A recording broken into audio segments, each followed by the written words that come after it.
Thanks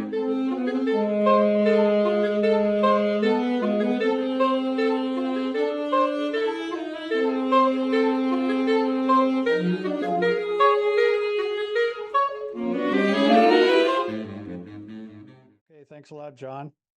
Al and Gretchen Beatty are retired telephone company executives who enjoy running their family-owned business, BT's Fly Fishing Products. Located in Boise, Idaho, the two partners manufacture, distribute, operate a video production studio, fly fishing and tying, of course. They write and tie flies on a commercial basis. They also enjoy the grandkids and keeping a close eye on their three engineer sons' blossoming careers. Both have been recognized for their contributions to Fly Fishers International. Al, 1994 Man of the Year and 1999 Buzz Busick Award. And Gretchen, 2001 Woman of the Year and 2019 Buzz Busick Award. And they are the only couple to receive the FFI Award of Distinction for Leadership and Service in 2022. A love for sharing their skills with others has opened the whole world to them. Their demonstrations, Zoom presentations, and clinics covering a variety of fly fishing related subjects have been presented in a variety of interesting places the world over, like Europe, Scandinavia, the United Kingdom, and of course, North America. Both are regular demonstrators at Fly Fishers International shows and for the International Sportsman's Exposition Video Theater. They're sought after program speakers for clubs, councils, and national organizations. Al and Gretchen, as you like to say, the vice is all yours. Okay, wonderful. Okay, yeah, we're the Beatties, and we do have a website. It's btsflyfishing.com. I'm Al, this is Gretchen, and we're from Boise, Idaho. And tonight, we're gonna introduce you to a product that I've always skipped over in presentations past with you all, and that's deer hair. And now you're going to say to yourself, but Al, you've demonstrated a whole bunch of flies with deer hair to us. Well, I have, but stay with me. We'll show you in a little bit just exactly what we're talking about. It might be enlightening for all of you. Tonight, we're going to be tying the Dunn family. And one recipe works for everything. You can see it's a hook, and it can be a dry or a scud, and I'm going to have samples of both. I'm going to use gray thread, but it can be anything. The tail can be fibers or antron. The rib can be wire, thread, or none. Body is gray dubbing or yarn or whatever you want it to be. The wing is deer or elk hair fanned. And the head is dubbing or in some cases hair, one or the other. But let's take a look at the roadmap fly. And this is just a plain ordinary, what looks to be ordinary comparadun. And we've demonstrated this for you all in presentations past. One exception, let's go over here to the materials. Tonight, I am going to be using a hair that I've never even talked to you about. Deer hair. What do I mean by that? Well, in the past, we've always talked about wings and tails and humpies and wolves and the things that I was sharing with you, whatever that presentation covered. That comes out of the deer all along the backbone. I want you to notice that it's darker there. If you look at that, now you look at the rib area and the rib area all the way down to the belly. The hair properties along the backbone are very different from the ones here in the rib area. The rib area flares. There's a lot less flare in these along here, and that's what we usually use for hair wings. However, tonight, we're going to move into the rib area, and I'll show you how to use some of that, because I would venture a guess that many of you have a better chance of having some of this down here that you bought from the fly shop than any of this along here. And why is that? Well, just take a look at the picture. The dark stuff that's good for wings and tails is about roughly 20% plus or minus. And there's a whole bunch of stuff that flares. Well, we're going to show you how to use that to your advantage. Now, we've already talked about the recipe. I've got all the stuff here, but I wanted to zero in on one thing. Here's samples of hair. I wonder where this came from. See how dark that is? See the very, very dark line along the tips? Backbone. Great hair for wolves, humpies, anything that's a typically tied hair wing fly. Now here's some rib hair. That's what I'm going to use tonight. And I am going to apply it to the hook just a little different. And I'm also willing to bet something. That I'll bet you, just based on the percentages that we saw in that picture, that most of you have some of this. Very few of you have some of this. Anyway, let's get down here and take a look at that roadmap fly again. Now, the roadmap fly has a fiber tail, and that's probably what I'll do tonight, unless I just get a wild hair and decide to do something else. But also, the same fly can very easily have a shuck. It's called the Sparkle Dunn. Compare Dunn that I'm pointing at right now. And let me get my little pointer out here so I'm not blocking the camera. And this is the Sparkle Dunn. I want you to notice one thing in the positioning of the tail on the Compare Dunn. Goes straight off the back, it's straight out. It does not go downhill like that. On the other hand, I have wrapped the shuck on the Sparkle Dunn down into the bend. And why is that? Because I want that to go under the water surface. Now, let's take the same concept, and I'm going to bring this into a real fishing fly. Not a big one that I'm going to tie for demonstration purposes, but one that's for fishing. Here's a number 18 scud hook done just like a Sparkle Dunn with the sparkle tail and all that kind of stuff. This one is designed with a scud hook that it will set. Let's say the water level is right there. It sets in the water like that with part of it above and part of it below. I like to grease this up with fly float. That's the wing. On the same fly, I take a drop or two of fly sink. So that thing will be in the surface film just like I want it to be. Half wet, half dry. Now this is a Spring Creek fly. For some of you, the wings are a little bit big, but I have a reason for that on a fishing fly. I want the air to catch this on its way to the water as it floats down to the water, and I want it to land gently on the water, and that will cause it to land gently, that longer wing. It'll also, because it's setting in the surface film like that, it looks like a struggling bug in the surface film. So I've done really well with this, just so you can kind of see what direction we're going. But our main focus tonight is not to do fishing flies. We never do that.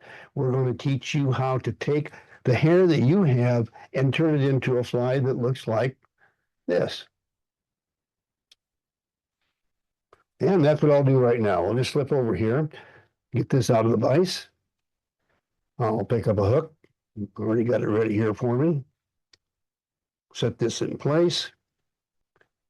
And just so any of you new folks listening in know, yes, my hook is going uphill, and yes, I like to tie that way, and no, I don't want to change. So you don't need to send any emails. Tomorrow I don't need to get rid of 20 or 30 emails telling me that my fly went uphill. It does. I know that. I like it.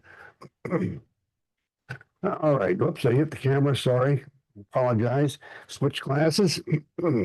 Now we need to identify where on this fly that we want the wing to set, because I want it to set pretty much like this one. Let's take a look here.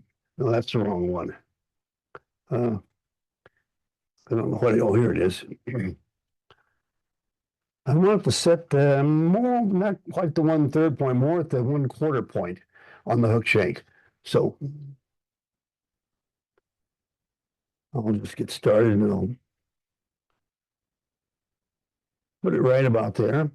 Wrap part of the way back and stop. Now, you already know, if you've watched some of our demonstrations in the past, that when we tie a hackle fiber or a few other materials to the tail, we always attach it to a bare hook.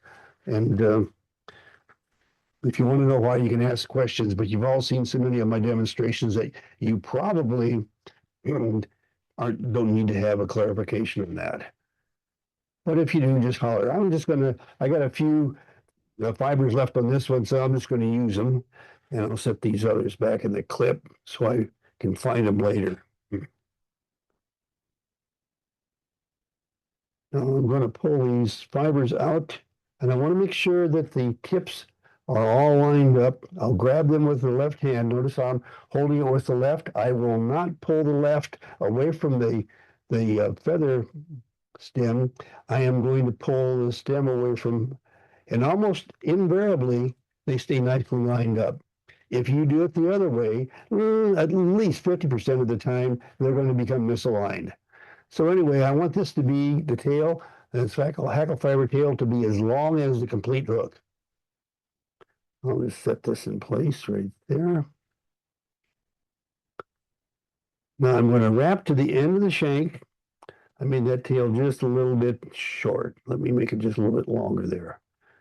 There we go. Okay, now I'm going to wrap to the end of the shank and not down into the bend. I want that to stick straight out. Okay, good. I'll just wrap forward again. And let's see. I need to trim some of these fibers off a bit. So I got a place to put my hair wing.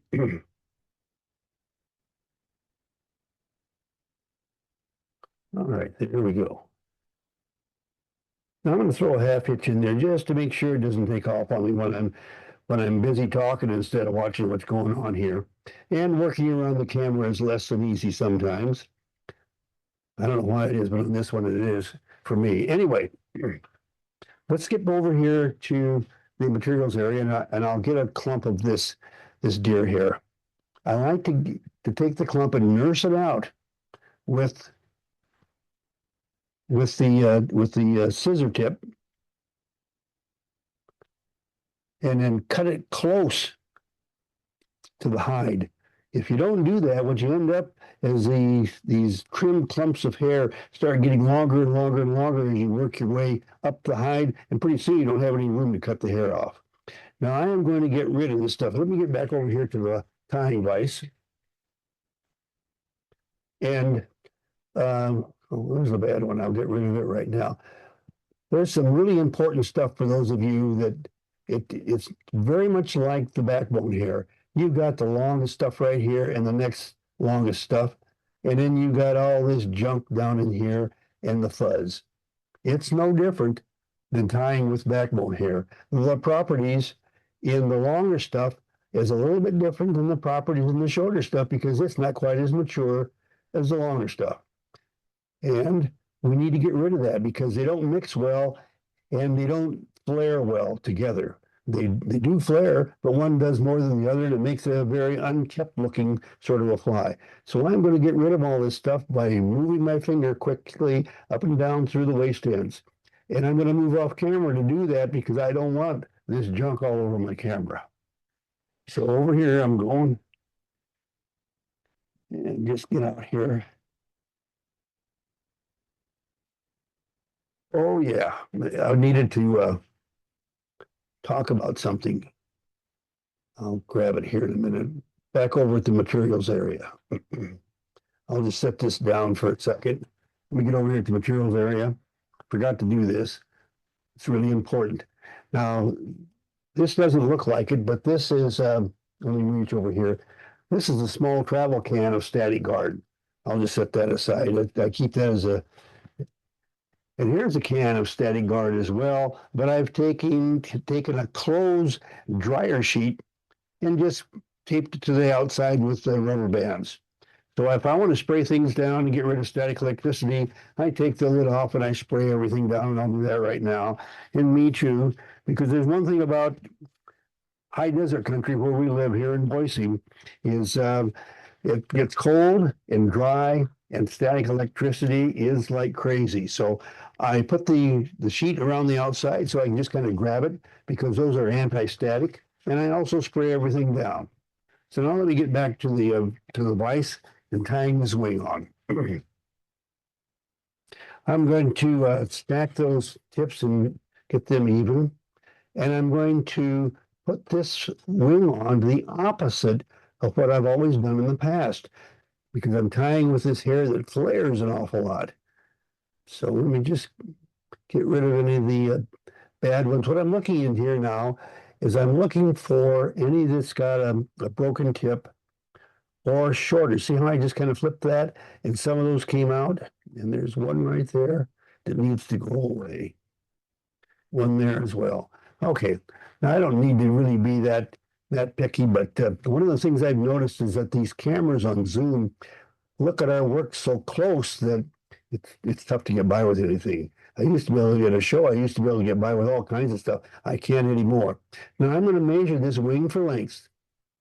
Well, first let's talk about this wing. In the past, if I was using shoulder hair, or not shoulder, but backbone hair, I would be tying the wing on facing forward like this, then standing it up. Well, I've found that if you're going to use this for this stuff that flares real bad, you're going to use it for a wing, goes on the hook better reversed. And I'll show you that in a minute here.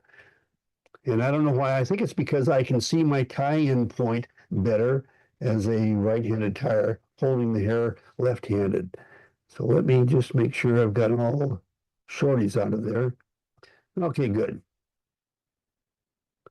Now I'm going to measure this for length, and about shank length is what I want. And then I'm going to cut all this off. And if I do that in front of the camera, we'll have a mess. So I'm going to whack it off right there, but I'm going to do it off camera. Now you can see it's gone. And you also can barely see the butt ends. And tying those down, invariably, the thread slips right off of right over the end as you tighten it down. Just almost does it to everybody will do that. Well, there's a trick to tying those down and not having the thread slip off. And that is, let me just get them in place, tight against the hook shank. Okay, there's that. And if I pull straight down, that's going to slip off. About 60% of the time it'll slip off and I'll have a mess. But if I see how I'm just kind of pushing that back? If I push back and pull down, it'll never slip off. Now, don't let go of that because it'll spin at this point. I need to really bail in there and cinch it down now.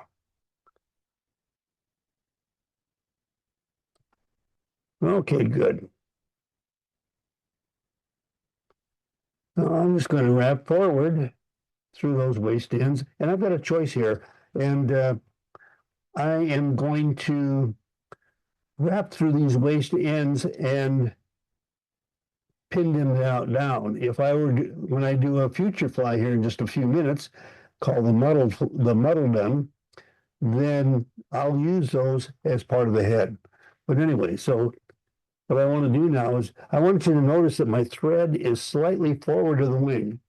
And that's because I'm at what I call a pull point. And I'm just going to loop around that hair bundle and pull it forward and anchor it as that pull point again. So what that does is it pulls the hair up. And now I have an opportunity to spread those out. But they'll stand up straight. All I want to do is fan them across the hook. Now, one of the things that I prefer not doing is using UV glue, but I'm going to have to tonight on this. Now, I've got a hair out of place here, and I know I don't need to be that persnickety, but I am.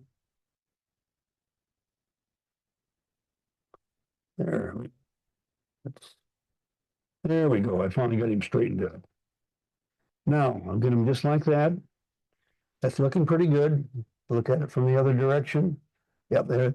Now, I won't stay there like that with that loop of thread around there, but it will when I'm going to use a drop of UV glue, even though I don't like this stuff. If I were tying this for a bunch of flies, I would tie them up to this point, and I'd use regular glue and then hang them up to dry. and I don't have time to do that tonight. Why is it you don't like the UV? The UV breaks apart. The UV isn't near as tough as you might think it is. Okay. Anyway, so now that's just, it's got those wing fibers held in place. They'll hold in place a heck of a lot better if you use this product right here. It's mercury adhesives, and this one happens to be thin, but I have it in medium flex and thick or heavy flex as well. And it's just a kind of a UV glue that it goes on really well. I learned about it from Rick Pasick when he was on this channel, I believe. Not UV though, is it? No, it's not UV. You know, you're going to have to, you'll drop your glue in there like that, then take the hook out of the vise and hang it up somewhere to dry. So anyway, now we're almost done with this guy. So it's time now to put on the dubbing, finish the fly. And let's get back over here to the materials area, and I've got my dubbing wax that I'm grabbing, and a bundle of soft touch dubbing. And that soft touch it's our version of a dubbing that's almost identical to muskrat belly fur. And it is wool, Yep. merino wool. Yeah. Okay, let's get this out of the way. I'll put that back over. Getting too much stuff laying in front of me here. All right. First off, I'm going to take the cap off of my wax, turn it up like this, and set it down on the table. So I'll remember to put it back in the cap when I'm done. Can't tell you the number of times I've just set it down and then they end up knocking it in the trash, and it just makes an awful mess. Well, you can see the results of some of it there if you get on the tight shot, Gretchen. Oh, okay, yeah, and it just stick it out there. It's anyway, it's a mess. I'll get there now. I'm going to go ahead and wax the thread. Just screwed up. Okay, just a minute, folks. I don't know how that happened. I don't either. Mhm.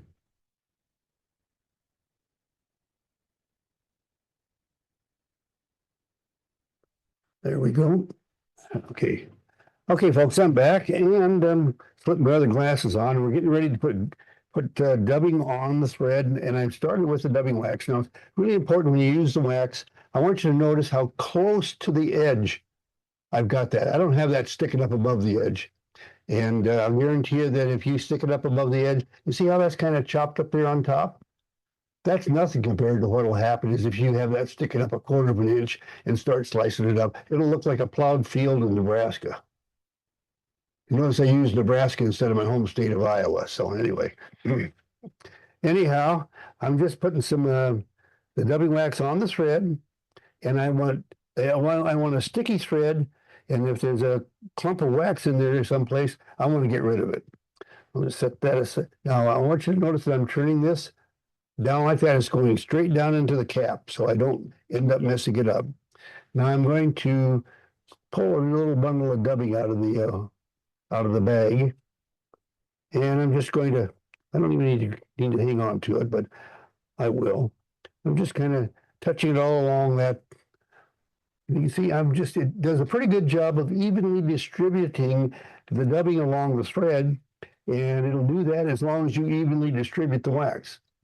Okay, twisting in a clockwise direction if that's what turns your chain. And I'm just going to start wrapping now towards the back of the hook, and I'll be starting forward. I kind of messed up, didn't I? Look at that tail going downhill. Well, I'm going to see if I can fix it. And if I can't, then I'll make a mess.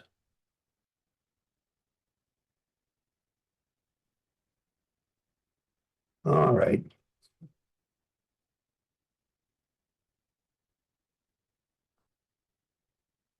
Looks good. Sometimes you just get lucky. Okay, now I'm up here to the point. I'm just going to crisscross under the wing. And then advance forward to the hook eye, whip finish, and we're done.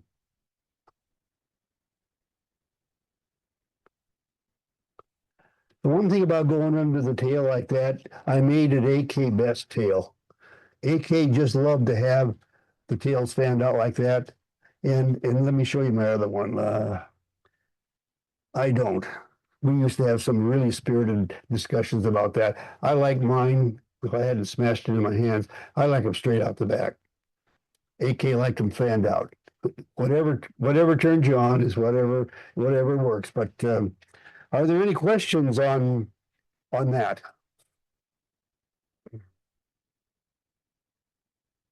Wow. Well, anyway, I would hope that some of you have deer hair that's from the rib of the animal, and that's just the way you can make it work for you. And it turns out a pretty good looking wing. The only thing that you'll find if you were like us, when we're trying to produce a bin full of flies that all look identical, you wouldn't want to mix backbone hair on a fly with rib hair on a fly. Why? Because they're different colors, and it would look different to the customer who expects a bin full of flies that are all identical. But no questions? Okay, we're going to move on into now I'm not going to do the Sparkle Done. I don't think it takes a lot of intelligence to figure out how to replace a fiber tail with a piece of yarn. And it's shorter. Yeah, yep. So anyway, Al, yes, I posted the link to that Mercury CA that's available on Amazon. So Yeah. if anybody needs okay, it. good.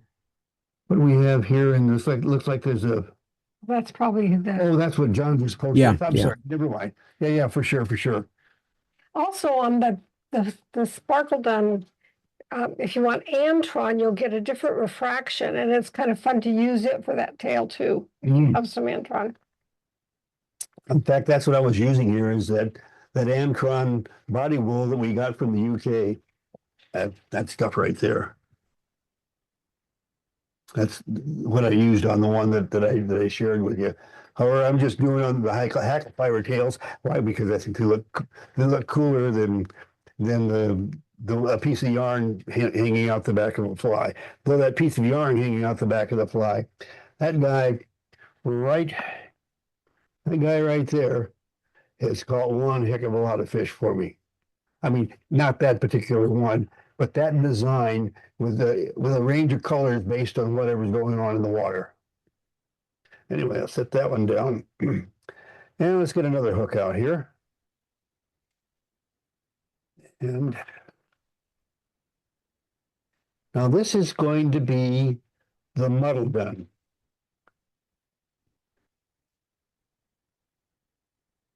And okay, good.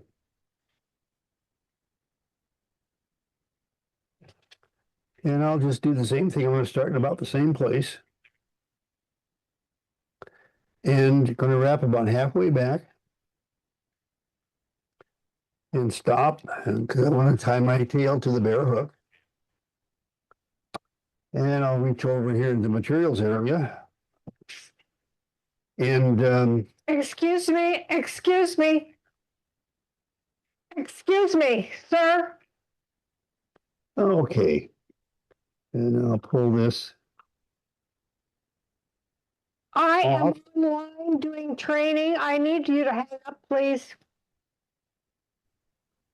Please hang up. All right, I'll lash that into place. And wrap towards the bend. And this time I'm not going to accidentally slip over the end. So I'm going to slow up just a little bit on that. Yeah.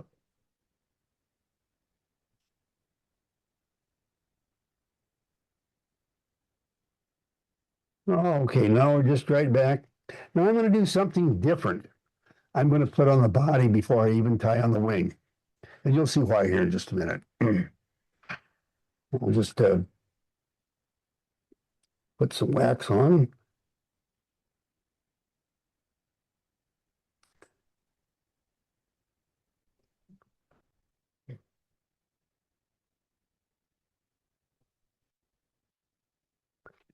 And I'll get my dubbing out. And I want you, when you touch dub, you don't grab it in your fingers like this. For those of you who have not seen the touch dubbing before, you allow the wax to pull the fibers from the bundle by holding it almost kind of loose like a paintbrush, so that when I touch it to the thread, it you can see that it just grabs as much as that wax can hold, and then we'll just twist it into place. And just for the heck of it, I'm going to add a rib.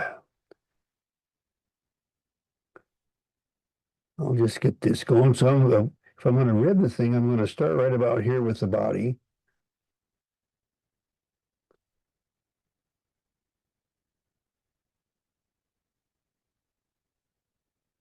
All right, working my way to the back of the fly.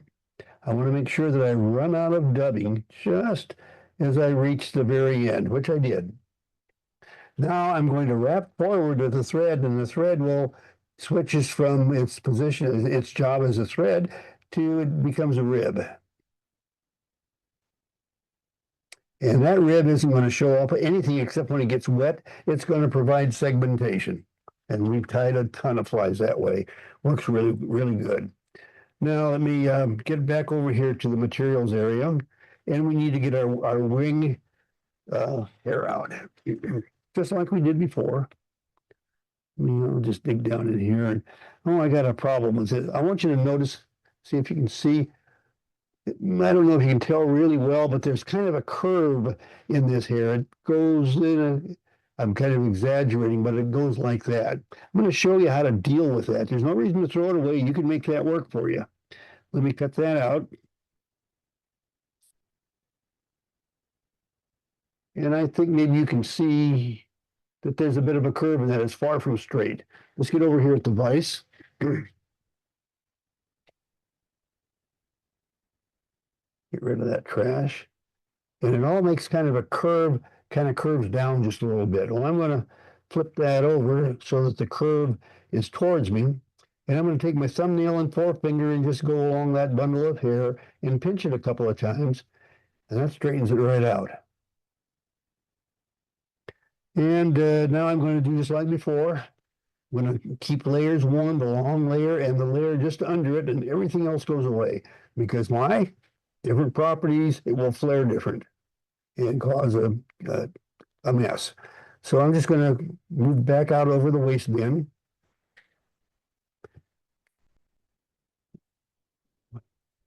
When I did this last time, I had not gone through the process with the anti-static. I had hair sticking to me everywhere. So that's why I had to stop and tell you about the static guard. Anyway, I'm going to run this into a stacker now. There we go. Give it a few taps to even it out. And there, that looks, whoops, sorry for hitting that camera, folks. All right, it's a little bit too much for the wing. And how much is too much for the wing? Well, I tell you what I like. Is I grab that by the tips and then reach back, and it's a little bit thicker back here. So I push here, just kind of gather, push, pinch. You see how that flared out? And when I do that, I want something that's about, that bundle is about as wide as the gap of the hook. And I've got a little bit too much. So I'll just get rid of some of that. Okay. Gather from this direction and this direction. You see how my fingers are going in opposite directions from each other. But that's gathering the bundle. Gather, pinch. And there, it's pretty close to the gap of the hook. So let me measure this for length now. I do have a couple of wild ones here. I'm sorry I'm moving off camera to get to them so I can see them. So I don't have a camera set between me and my work. All right, good. Now, I am going to do the same thing as before, only this time I am going to cut this hair much longer. Let me slip off right here. And you can see that it's longer.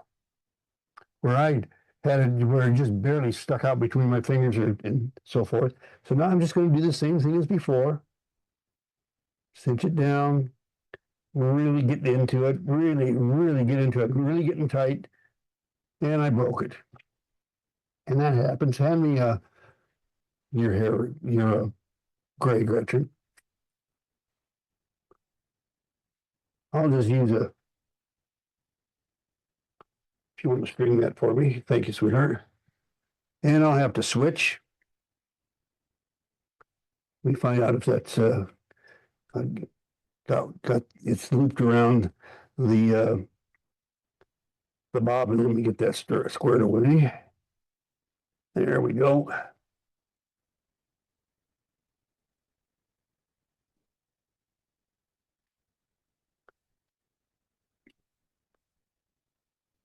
Now I just need to get that anchored in there really good.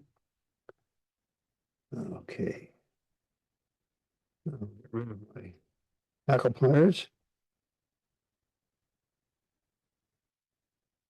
I'm sorry that it broke and I had to take the time to, but I want you to also take a lesson from that, if you will, that it broke because that's how much pressure I was putting on it. And this is some good thread. But I was really getting into it. It's 6/0, which I tell you, almost everything was 6/0. But I'm going to work my way through the waist ends there, standing them up.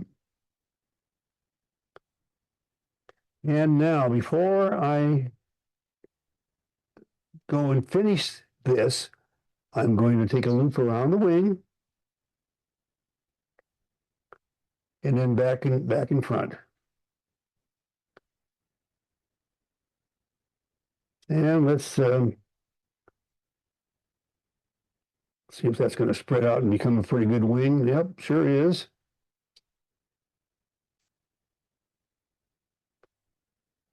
Okay. So notice that I didn't stand the wing up yet. I'll do that once I finish the head. All right, now I get another bundle of hair. And I'm not going to worry about stacking it or anything like that. And this is only going to be used for like the equivalent of spinning, except I'm not going to spin it, I'm just going to flare it. And so now I'll get out here at the vise. I'll get rid of the waist, but I'm going to keep all the hair in the bundle because all I'm going to do is flare it all and cut it and clip it into a clipped head. So just like before, rapidly run my finger up and down through the waist ends, but I'll do that out over the waist bin.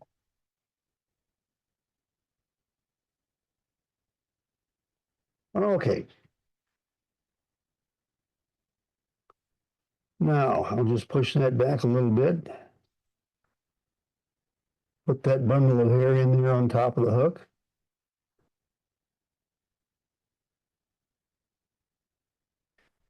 Trim off the excess.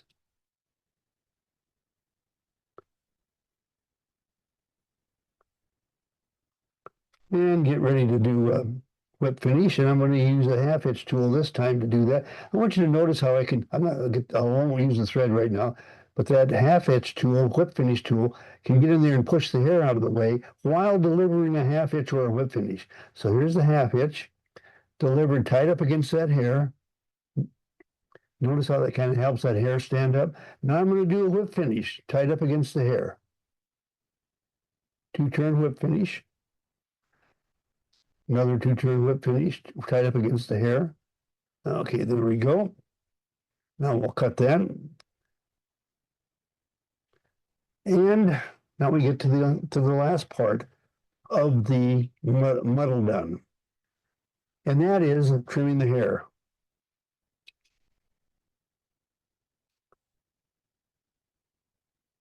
And one of the things that people run into a lot of trouble with, I got a couple of loud ones here, so let me get those before I continue on.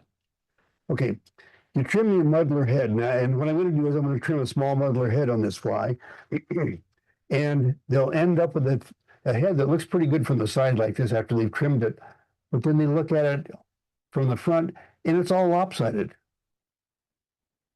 Well, here's how you don't let that happen. Start by number one, trimming everything flat, square.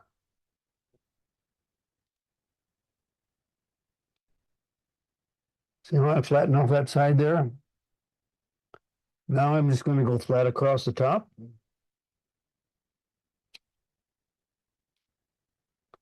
So now it's squared off on two sides. Going to go to the third side. I've already done the bottom.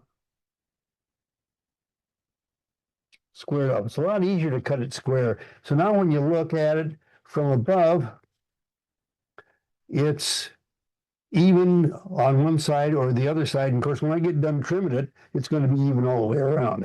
But now that I've got that kind of trued up, if you will, I'm just going to start trimming all this hair into the shape of the head that I want. Now, right here, you notice between that trim, that flat trim I did at the top and the one from the side, there's an edge. And I'm just going to get rid of that edge. See how that just rounds up so nice there? Oops, I got one right here, a little bit more of an edge right there. And I'll just start trimming this into shape.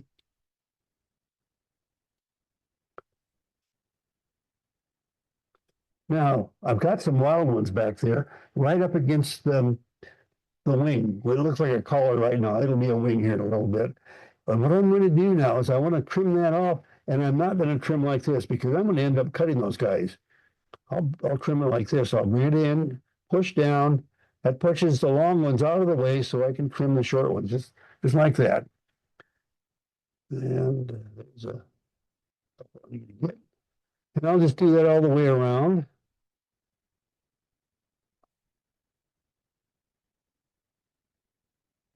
There we go.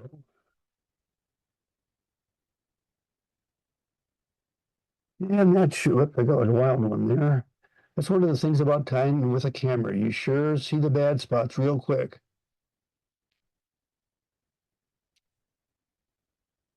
Okay, now it's time to push these up just like we did before. And again, I would glue these with something other than UV, but UV is what I have that's fast, and that's what I need tonight, is something that's fast. Get that all squared away there the way I want it.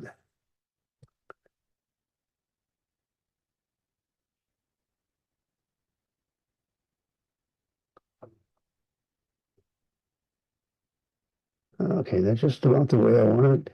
Get them fanned perfectly. And make sure that they, okay, fan just the way I want it. Now let me get my UV.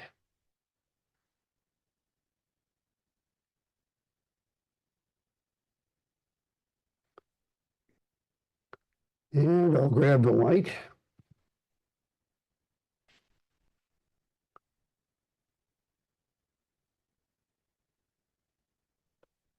And there you've got a Muddle Dunn. Questions? I really like that fly. For the tail, do you ever have it where the head is so much floating that it kind of drives the tail down? Or do you have to Nope. use a real stiff tail on this pattern? No, I haven't seen that. It seems if it's just really good in the surface film, it can go through some incredibly tough water. And I haven't had that problem, but I often put a sparkle tail on it, just like before, and then I'm going to grease up the front part and put fly sink on the back part so that it sets in the surface film with the butt end down and the wing up on top. And then I like the dubbing from front to back and then using the thread as a rib. Yeah, and that's something we do on a ton of flies. That a customer wants them ribbed, we make sure what they want for a rib, and we can adjust our tying thread in a lot of situations to provide a really good, shall we say, rib, with a good contrast, and still do a good job with the dubbing. And there's several ways we do it, and that's just one where we can really tie fast by just changing the direction. I have a question. Would super glue work on the back side of that wing? You know, the thin stuff? I don't know. Oh, I use super glue. That's what I normally use is super glue and or just regular head cement like Sally Hansen's or whatever the heck. Oh. But each one of them, in the interest of time here, I hit it with the light, I'm done. Yeah. If I'm tying like this guy here, then this guy would go on a wheel. If I did use super glue, and it would be hanging like that on the wheel as it goes around so that it dries. Mm. And you know, Thank you. super glue don't dry immediately. UV does, and I'm doing. And in the interest of time, with a presentation here, then anyhow, Thank you. no other questions though. But a good question, Bill. The super glue is wonderful. I love this stuff, and that's what I use. That Healthy Hoof or Sally Hansen's all will do a really good job on that. But it needs to have time to dry, and I like at least a half an hour. No other questions? Well, then I am going to do the last one, and this is my favorite one of the bunch. It's the Bubble Dunn. And this is the one the hair you use don't really make any difference at all, as you'll soon see. Anyhow, get this guy out, set that aside, get my hook in place.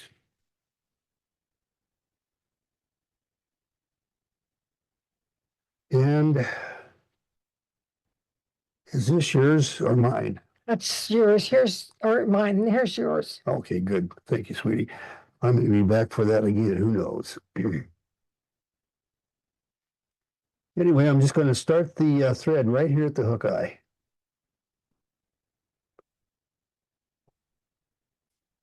And let's get over to the materials area and we'll get some hair.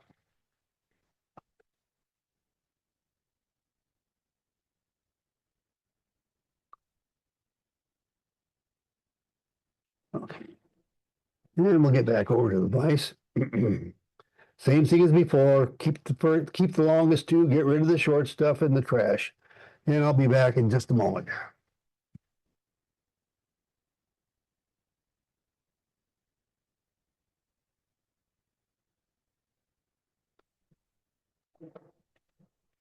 Okay, great. Now I'm going to slip this into the stacker.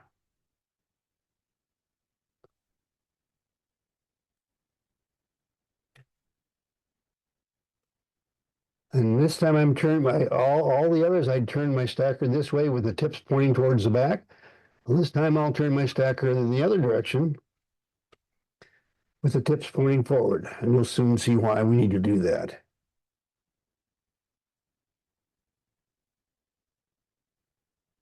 And again, same difference.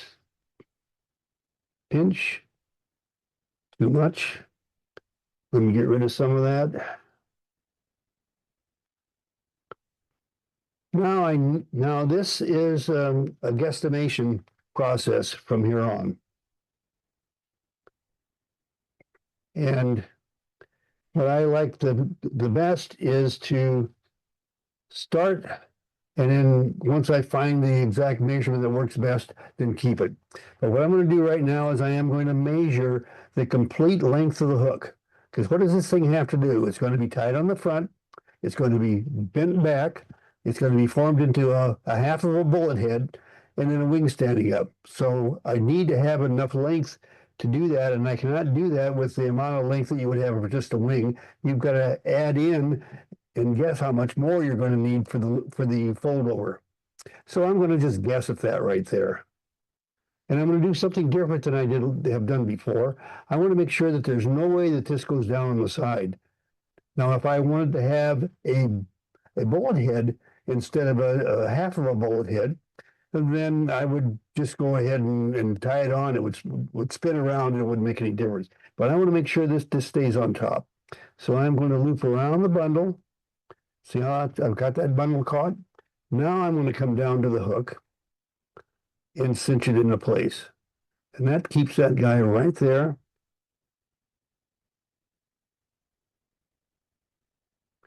And I'm going to trim off the waist at a severe angle, just like that. About a 45 degree, I guess.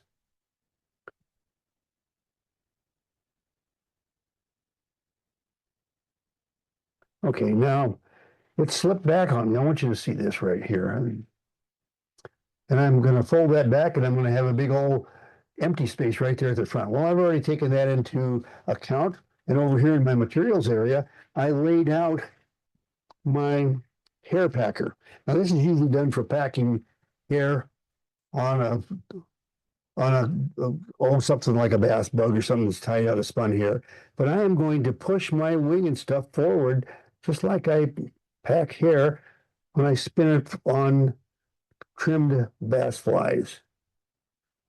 Get that all the way forward there. And now when I bend it over, you can see it's right up neck tight to the eye. I'll just put that guy down for right now.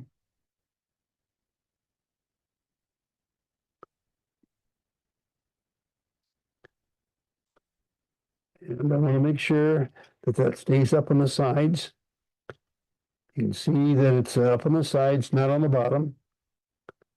And now I'll just wrap towards the back. And now I'm just going to stop here and get some hackle for my tail.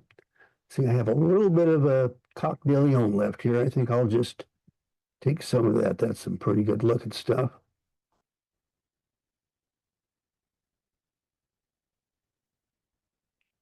And we'll measure it for length, set it in there, we'll trim that off.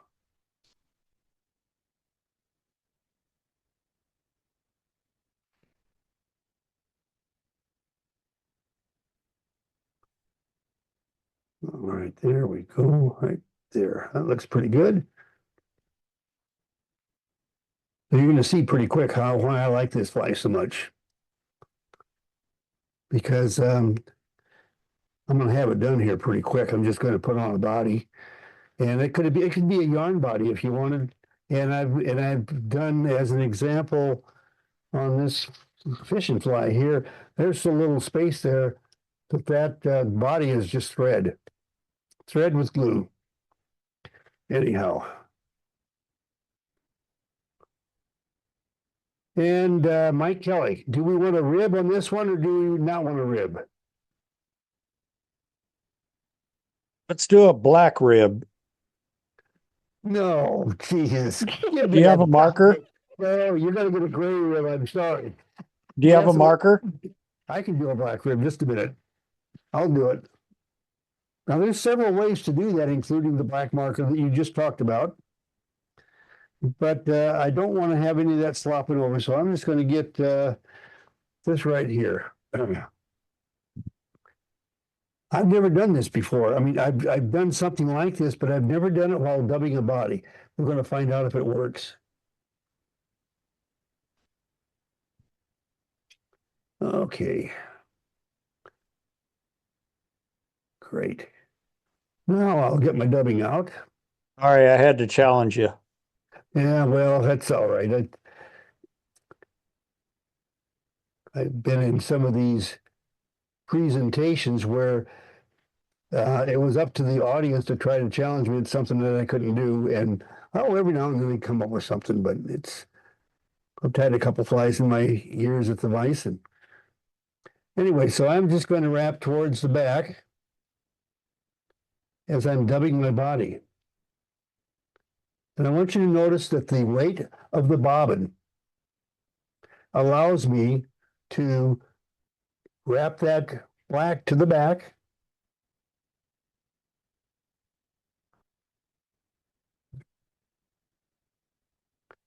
And it's dragging it along and it's placing the rib material, the black thread, tight against the bottom of the hook. So now I'm just going to come forward with my gray.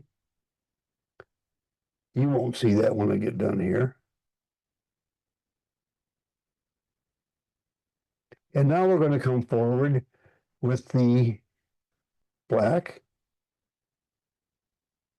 Try to put it right on top of the gray. And if it doesn't end up on top of the gray, well, then that's fine too. We usually do this on salmon flies and stuff like that. But anyway, let me tie that off. Trim off the rib. Beautiful. And now I'm going to fold over the bubble head, if you will. And here's something that I absolutely guarantee you. You cannot pull the hair tight. You can make it look pretty tight. You have to push it tight. And so I can pull on these hair ends forever, and I will never get a good bubble head or bullet head. I don't care which. But if I take and push right, starting right there, back, and slide my finger back, you see how that tightened up right away? Tightens up right away.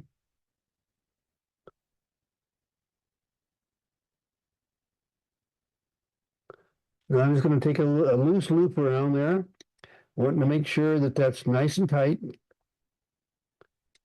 And I'll just tighten that up. Good. Now I'm going to work my way back through that wing, tightening it up just a little bit, making those hair fibers stand up a little bit, and I'll come back forward again. Okay, good. Now I'm just going to do a whip finish.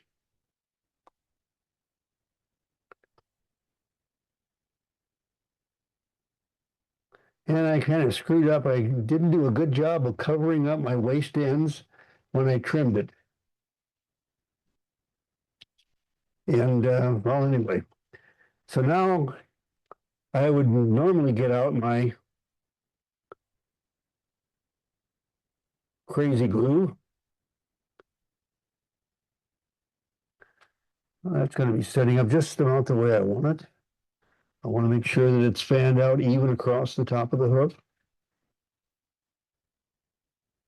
And I'm going to use UV glue instead of crazy glue for our demonstration purposes.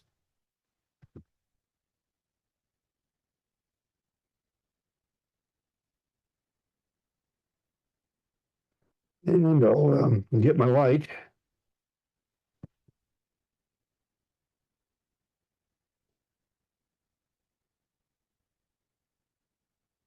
And that should set it pretty good. And there you've got a bubble done after the glue, not particularly liking what it did to the dubbing, but I wouldn't have had that problem with the other. But I would have had to take a while to dry. But anyway, there's a bubble done. And this guy right here, the little bitty guy, I do more bubble duns than I do a regular Comparadun like you see there. On those, on the small ones, especially. Any questions? One comment, I tied a bubble dun in a blue-winged olive, so I used like a dun gray deer hair for the bullet head and the wing, and an olive body, and that's one of the flies that I caught the brook trout in Colorado on my my last trip. I love that fly. I think it's a really good representation because of the shape that a lot of people don't really put into their flies of the thorax and the head. Yep, of exactly. a dun is actually a lot more bulky than what we put into our flies. Absolutely. Yeah, I've got one that I've put a couple of turns of hackle in that area where it gets folded over. You know what I'm talking about? So you have some legs sticking out to the sides. I've tried that. It doesn't work out that well, but let me rephrase. I don't catch any more fish with them that way, having to put extra minutes into a fly than if I didn't do it at all. The hair does a good job of making a leg. That's a beautiful fly, Al. I may have to try that in a smaller size. Yeah, it's that right there is a 10, and I got to tell you, there's only one bug in all of Idaho and Montana that's a mayfly in size 10. It's a spring fly. It's a green drakes, and that's it. Now, you guys there in the east, Nebraska, Michigan, that country, you've got some really big lake flies. Hexagenias or whatever the heck they're called. Anyway, it's about a size 6. But this son of a gun, I hate tying it in 10s. I like starting at about 14s, 16s, and 18s. It does a beautiful job with a hackle fiber tail on a dry hook or a yarn tail or Antron tail with a scud hook. That's what I was thinking. I'm thinking about headed up to the Verdigris Creek tomorrow, which is our spring creek here. And of course, this time of year it's cold and the bugs are really small. So I'm thinking about maybe tying them in about I don't know, maybe a size 16 or maybe even an 18. Yeah, and one of the things about it, John, if you tie it on a scud hook, scud hooks, just by their design, are a little bit shorter than their equivalent in a dry fly hook. Yeah, yeah. So you have a little bit more hook to work with on an 18, but you're actually tying a 20. Well, if I go and I get some tied up, I'll let you know how I do. I would be very pleased to know. That is of the spring creek dries that I used in Montana during my guide days in the Livingston area. Probably accounted for more mayflies. You just change the size and the color based on whatever's hatching. And as you can see, it goes together really fast. I mean, you can get really fast at cranking those out, especially in the small sizes. And on the creamier colored mayflies, I like PMDs as an example. I'd switch over and use elk rib hair and to come up with an all kind of a creamy colored one. Great fly, thank you.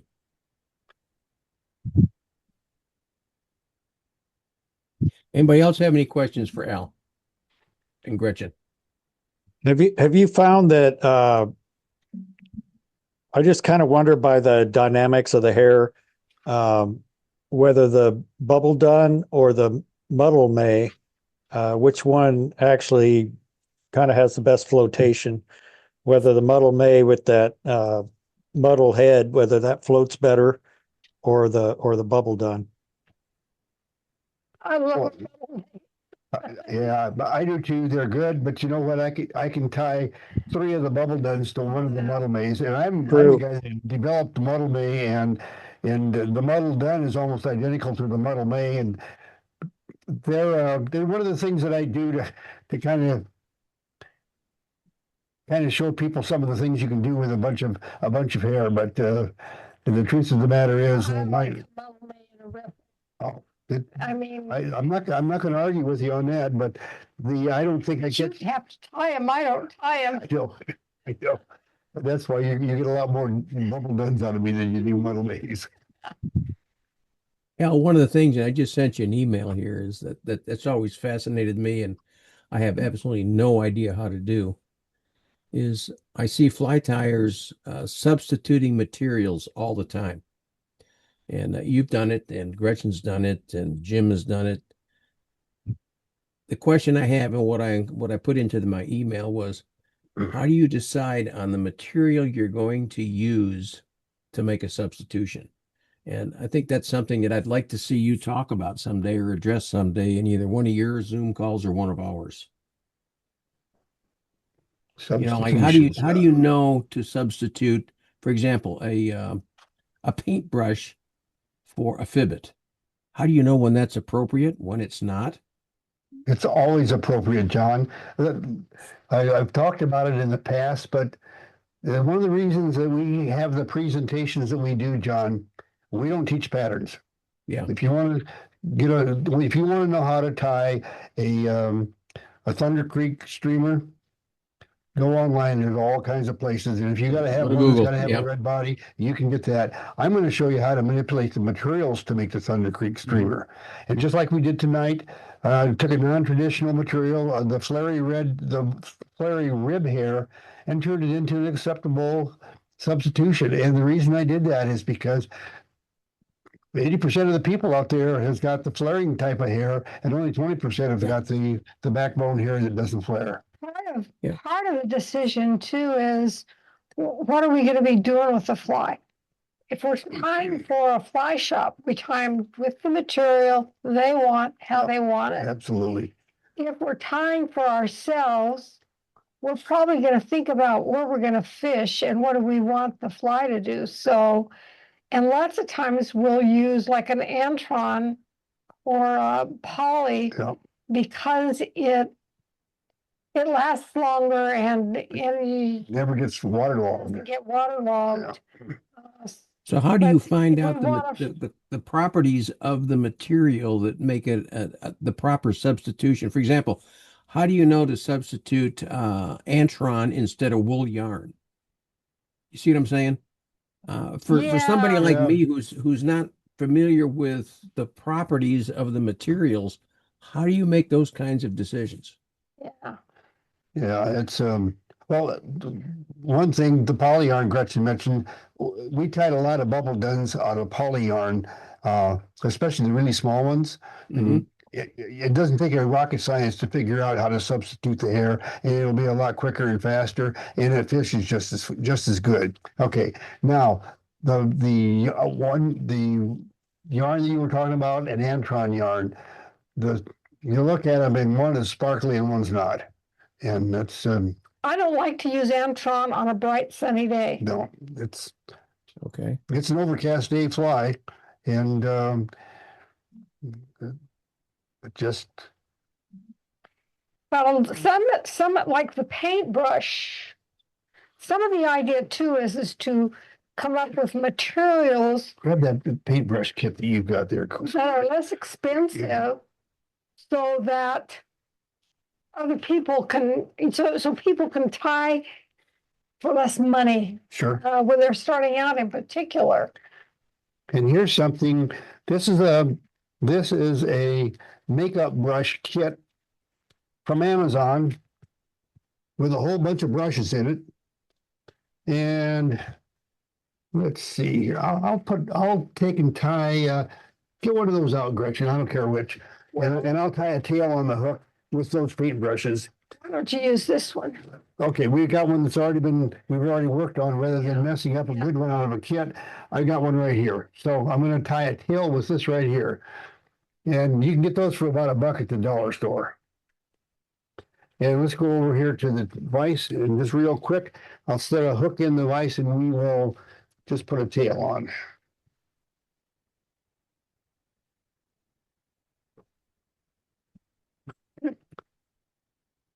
And this, yeah. All right, go ahead and take your speaker off. Oh, okay. So guys, I'm gonna go up and start dinner while he ties, so he's on his own. I'm sorry, Gretchen. I didn't mean to interfere with your dinner. I apologize. Oh, no, that's okay. I mean, we're not starving, but I just thought I'd get a start on it. Yeah. He's doing what he likes to do. Okay. You can imagine what kind of tail we're going to get out of this, John. Let me just pull a few of those fibers. I got to lay it down. One of the things about these, they're already stacked. They're already cleaned. All you got to do is tie them on the hook, but you can't, I have not found a way to hold them in front of the vise and with a camera. And so there's the tail. I'll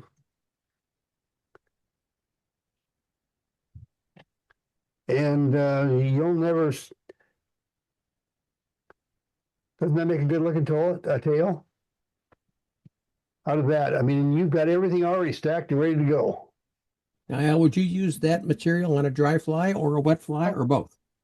Okay, yes, absolutely. Okay. Especially a dry fly. kind of like the test we did, remember, Al? Between bucktail, marabou, and organza for movement on a fly. Yep. Because Haven't seen organza anybody was do that cheap in a and while. brightly colored.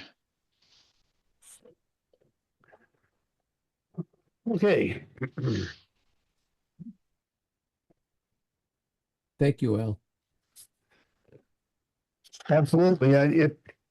You can substitute anything you want. I tell you what, so many people say, Jesus, Al, I don't have the TMC 100. Mine is a Mustad 94840. Is it okay to? Yes, it's the person following the recipe too close, thinking that they got to.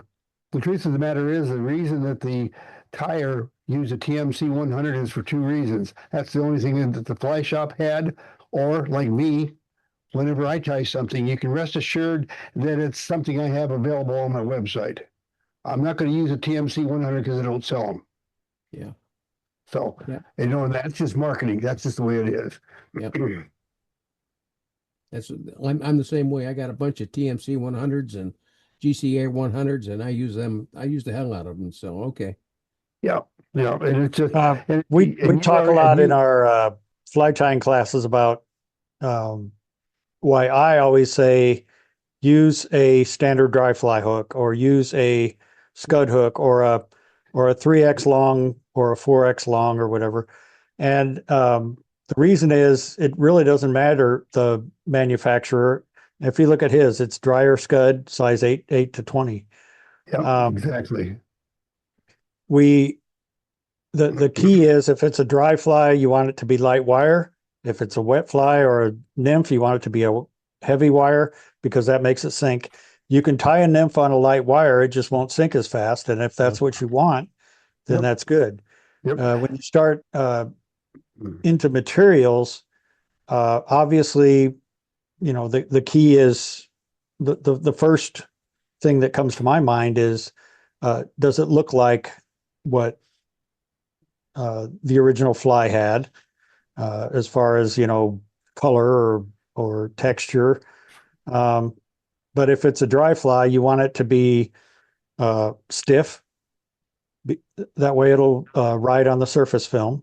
You want it to be, not soak up water quickly. If it's for a nymph or a wet fly, you want to make sure it's soft so it can break through the surface film. The hook will just draw it through.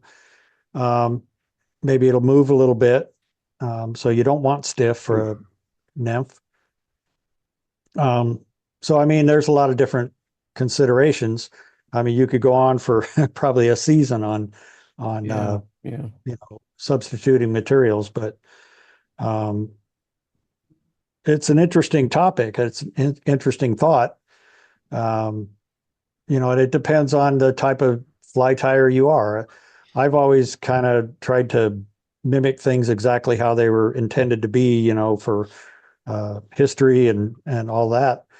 But also, if I have a bunch of stuff left on my tying desk that I don't really want to throw away, I might throw something together that is just out of my trash bin, basically. So I've been tying since about 75 or 76. And the one constant in my life when it comes to fly tying is the more I learn, the less I know. Does that make sense? And that's the key. Don't ever say, I'm a guy, I know everything about fly tying now. I'm an expert and I don't need to learn anything else. Yeah. I watch, I've been tying too for 40 years, and I watch YouTube videos all the time, like Dressed Irons and all these other, YouTube channels. I subscribe to them, and every week, I just kind of watch the latest things that they're doing, and I pick up things all the time, new techniques. Some of them I just kind of shake my head and say, why'd that guy do that? But other things, you kind of learn how to do thread control. You learn how to get materials to go on the hook. I learned a lot of this from Al, how to get that material to go on the hook exactly where you wanted it to be, and, look how you wanted it to be. I have a different question. I'm noticing that Al is going in and out of focus on his camera. I am, yes. Okay, One I of didn't. the things that we do on our channel here, Bill, is we often say this to you all is we test everything so you don't have to. It's materials and Zoom Studio stuff. And I'm using an old camera right now in the Zoom Studio because I took this new $500 camera and I can't get the damn thing to work right now because I've been experimenting. I'll get it working here one of these days, but right now the goddamn thing, I've got an OBSBot self-focusing, follow me everywhere kind of camera that won't do a damn thing. Why? Because I've been experimenting with it and trying to make it do things it ain't supposed to. Hey, Well, Al. I'll get it working, but I had to have something for tonight, so Yeah. I plugged an old camera in. Oh, Let me I just tell didn't you know if about something had OBSBot. happened. Sorry. Let me tell you about OBSBot. Remember I told you I bought one, the tiny Yeah. SE, and I loved it. And I started to experiment with it. Guess what? But I destroyed the gimbals. It would not turn, it would not pan. Zoom worked fine because it's a digital zoom, but the mechanics of it just went south. So I contacted OBSBot folks and they said, I sent them a video of it and did a whole bunch of stuff. And they said, yep, it's broken. Send it back and we'll replace it. So you may want to look at that and stop experimenting. No, experiment. Yes. I'm like I said, we do it here so you don't have to, and so when I tell you something that we've tested it, believe me, we've tested it. Yeah. Well, I get my new one tomorrow. My new OBSBot's coming in tomorrow. I'll let you know how it works. Is that a camera, John, or what? very interested because the more I learn about the OBSBot, the more I'm convinced that it's a really great camera. But God dang it knows more than me, and that's really for an old 80-year-old guy like me. This piece of equipment knows more than I do. It's kind of scary. You got the Trail 2, didn't you? What's that? You got the Trail 2? No, the Trail 2 is $1,000. I got the Trail Air or the Tail Air. Okay, yeah, because I got the That's tiny 500. SE for 85.